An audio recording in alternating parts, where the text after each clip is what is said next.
माया के विषय में भगवान ने कहा अघटित घटना पटयसी। माया कैसी है, माया का स्वरूप कैसा है? जो नहीं होता है उसको भी दिखा देती है और जो सत्य होता है उसको छुपा देती है। संसार नाशवान है कि नहीं? ये संसार कभी बना है तो कभी नष्ट भी होगा, लेकिन हमको सत्य लग रहा है क्योंकि माया ने दिखा रखा है। परमात्मा अविनाशी हैं, उनका कभी नाश नहीं होगा, लेकिन फिर भी नहीं दिख रहे हैं, माया ने ढक रखा है।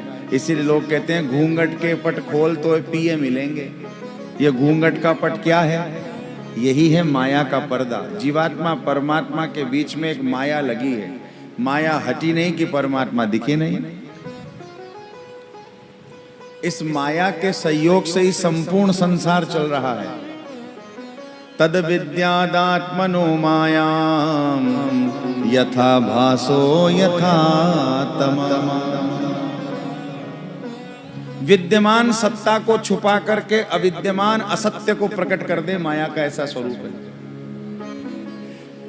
कभी कभी हाईवे पर जाते हो तो हाईवे पर चलते समय गाड़ी में बैठे बैठे दूर डामर पर पानी फैला हुआ दिखता है, सूर्य की किरणों के कारण। कुंज बिहारी जी, लगता है कि नहीं?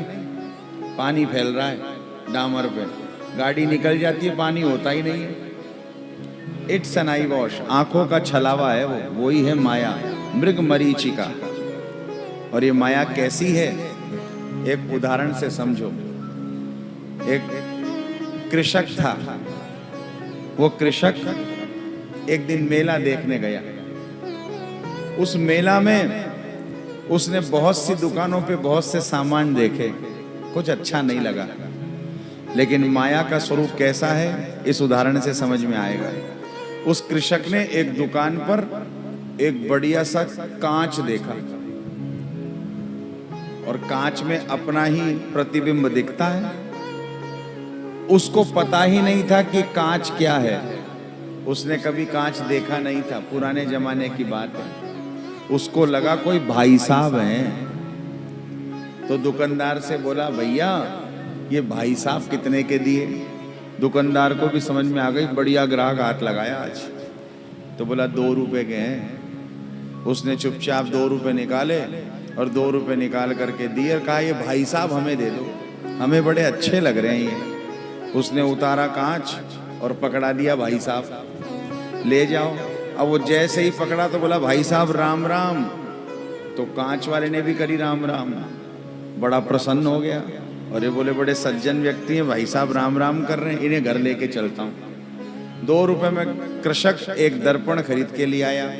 कृषक एक शीशा ले घर आयो, कृषक एक शीशा ले घर आयो, कृषक एक शीशा ले घर आयो, कृषक एक शीशा ले घर आयो। अपनों सो प्रिय साथी पाके, अपनों सो प्रिय साथी पाके, अपनों सो प्रिय साथी पाके, अपनों सो प्रिय साथी पाके। हेरी हेरी हर्षायो, कृषक एक शीशा ले घर आयो, कृषक एक शीशा ले घर आयो, ओ कृषक एक शीशा ले घर आयो, कृषक एक शीशा ले घर आयो। तन मन धन दर्पण परवारे, दिन में केतिक बार निहारे, दिन में केतिक बार निहारे, दिन में केतिक बार निहारे। तन मन धन दर्पण परवारे, दिन में केतिक बार निहारे, दिन में केतिक बार निहारे, दिन में केतिक बार निहारे। बार बार नतमस्तक होके, बार बार नतमस्तक होके, बार बार नतमस्तक होके, बार बार नतमस्तक होके। बैठक में लटकायो, कृषक एक शीशा ले घर आयो, कृषक एक शीशा ले घर ओ कृषक एक शीशा ले घर आयो, कृषक एक शीशा ले घर आयो। महाराज लेकर के आया, बैठक में लटकाया, बोला भाई साहब राम राम।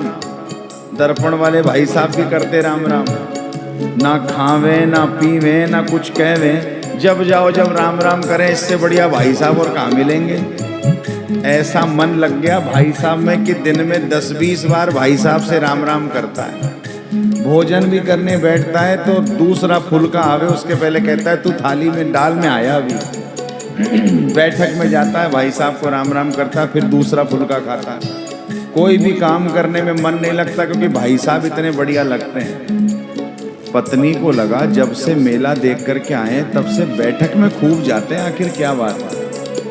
आजकल इनका मन नहीं लग रहा है किसी काम में, मुझसे भी कम बोलते हैं। आज ये खेत पे जाएंगे तो मैं जाके देखूंगी कि आखिर क्या है।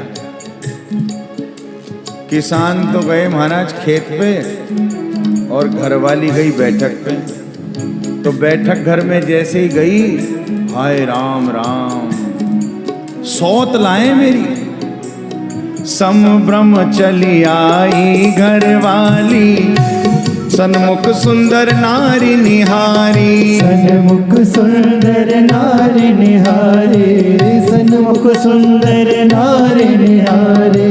संभ्रम चली आई घरवाली, सन्मुख सुंदर नारी निहारी। सन्मुख सुंदर नारी निहारी, सन्मुख सुंदर नारी निहारी। आए गई ये सौत हमारी, आए गई ये सौत हमारी। क्रोध हृदय में छायो, कृषक एक शीशा ले घर आयो। कृषक एक शीशा ले घर आयो। ओ कृषक एक शीशा ले घर आयो। ओ कृषक एक शीशा ले घर आयो। मेरी सौत लेकर के आए हैं। रोने लगी, चिल्लाने लगी। अब जान गई मैं क्यों इनका मन नहीं लगता है आजकल घर में। जैसे ही इतना सुना रोने लगी तो सासू जी आई। क्यों रोती है, क्या हो गया? बाहर बैठी रो रही बहू से पूछा तो बहू ने कहा कि आपका बेटा बिगड़ गया, मेरी सौत लेकर के आए हैं घर में और मेरी सौत बैठा रखी है बैठक घर में, इसलिए अब मैं नहीं रहूंगी घर में। या तो जहर पी लूंगी या कुएं में कूद कर जान दे दूंगी। हाँ, भाग पड़ी बस मैं ना रहूंगी, विष पीऊं या डूब मरूंगी। विष पीऊं या डूब मरूंगी, विष पीऊं या डूब मरूंगी। अरे आई सास बहू रानी जी ने, आई सास बहू रानी जी ने, कैसो शोर मचायो, कृषक एक शीशा ले घर आयो। कृषक एक शीशा ले घर आयो। ओ कृषक एक शीशा ले घर आयो। ओ कृषक एक शीशा ले घर आयो। क्यों रो रही हो, क्या हो गया? क्यों चिल्ला रही हो इतना घर में? अरे आपकी मेरी सौत लाए आपके बेटा। कहाँ है? बोले बैठक में। बोले शांति रख, मैं जाके बात करके आती हूँ। सासू जी गई, कृषक की माई थी वो भी। तो सासू जी गई तो जाकर के देखा, ओ हो, अरे माता जी प्रणाम। बूढ़ी मैया राम राम, मेरा छोरा कहाँ लुभाएगा इनको? अरे कोई मेला में बूढ़ी अकेली मिल गई होगी तो लिया या चल मैया तू भी घर चल, 2 रोटी तू खाना, 2 हम खा लेंगे। बहू का तो दिमाग खराब हो गया। बहन जी आप तो बैठो, मैं उसको समझा करके आती हूँ अभी। ये कहाँ बूढ़ी पर मेरा लाल लुभाएगा। चली आई सासू तत्क्षण में, वृद्धा दिख पड़ी दर्पण में। वृद्धा देख पड़ी दर्पण में, वृद्धा देख पड़ी दर्पण में। अरे अरे बावरी या बुढ़िया पर, हरी बावरी या बुढ़िया पर, मेरो लाल लुभायो, कृषक एक शीशा ले घर आयो। कृषक एक शीशा ले घर आयो। ओ कृषक एक शीशा ले घर आयो। कृषक एक शीशा ले घर आयो। सासू जी ने समझाया, अरे बूढ़ी मैया लायो मेरा छोरा। बोले नहीं जवान है, मैंने देखा है। अरे बोले मैं सच्ची कह रही हूँ, जवान ना है, बूढ़ी है, डोकरी। सासू बहू आपस में लड़ने लगी। तब तक किसान के पिताजी आ गए, दाढ़ी वाले भाई साहब, और दाढ़ी वाले पुरुष देख करके दोनों को फटकारो, क्यों चिल्ला रही हो, घर में लड़ाई क्यों कर रही हो, क्या हो गया ऐसा तुम्हारे? सास बहू की लड़ाई अच्छी नहीं होती है, चुप हो जाओ, मोहल्ला देख रहा है पूरा, अड़ोस पड़ोस सब इकट्ठे हो गए। सासू जी ने कहा कि अरे स्वामी, कोई बूढ़ी मैया लाया है लाला बैठक में। बहू ने रोते रोते धीरे से कहा, नहीं नहीं, मेरी सौत लाए। दोनों को डांट करके बोला, मैं जाके देखता हूँ, चुप हो जाओ तुम दोनों। दाढ़ी वाले भाई साहब अंदर गए तो जाते ही देखा, ओहो भाई साहब राम राम। कृषक के पिताजी थे, बोले राम राम। बैठो बैठो भाई साहब, घर की महिलाओं की बुद्धि खराब हो गई, उनको स्त्री पुरुष का भेद पता नहीं चल रहा है। वो तो जवान और बूढ़ी समझ रही हैं, आप तो भाई साहब हो, बैठो बैठो, मैं समझा के आता हूँ। हाँ, बोला ससुर अरी मूर्खाओं, घर के मानव देह ल जाओ, घर के मानव देह ल जाओ, घर के मानव देह ल जाओ। अरे बोला ससुर अरी मूर्खाओं, घर के मानव देह ल जाओ, घर के मानव देह ल जाओ, घर के मानव देह ल जाओ। अरे मर ना गई तुम नारी पुरुष को, मर न गई तुम नारी पुरुष को, वेद समझ ना पायो, कृषक एक शीशा ले घर आयो, कृषक एक शीशा ले घर आयो, कृषक एक शीशा ले घर आयो, कृषक एक शीशा ले घर, शीशा ले घर, शीशा ले घर, शीशा ले घर, शीशा ले घर। तीनों लड़ने लगे, किसी को समझ में नहीं आ रही, जब तक किसान जी आ गए खेत से। अरे किसको लाया है? बोले भाई साहब लाया हूँ। चल हमें दिखा। चारों आए, एक ने कहा भाई साहब है, एक ने कहा सौत है, एक ने कहा बूढ़ी माँ है, एक ने कहा बूढ़ा आदमी है। चारों पकड़ के खींचने लगे, हाथ से छूट गया, नीचे गिर गया, टूट गया। बताओ क्या था उस समय? कोई भाई साहब थे क्या? कोई सौत थी क्या? कोई बूढ़ी मैया या बुजुर्ग बाबूजी थोड़ी ना थे उसमें, वो तो दर्पण था। यही है माया का असली स्वरूप, यही है माया, जो नहीं होता है उसको भी दिखा देती है। इसीलिए भगवान को कुंती माता स्तुति करते हुए कह रही है, माया जवनिका छन्नम अज्ञाधोक्षजमव्ययम् न लक्ष्यसे मूढदृशा नटो नाट्यधरो यथा, नटो नाट्यधरो यथा। आपने ऐसा नट वर का स्वरूप बनाया है, नटवर है ना भगवान, ऐसे बढ़िया नटवर बने हो भगवान की आपकी माया के प्रभाव से आपको कोई जान ही नहीं पा रहा है।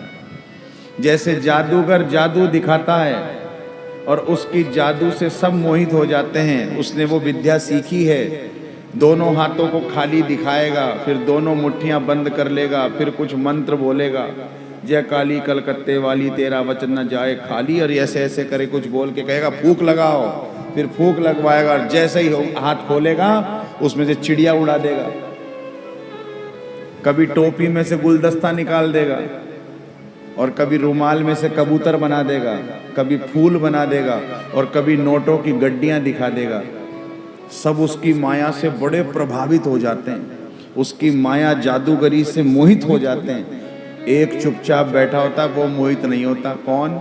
जमूरा। ए जमूरे, हाँ मालिक।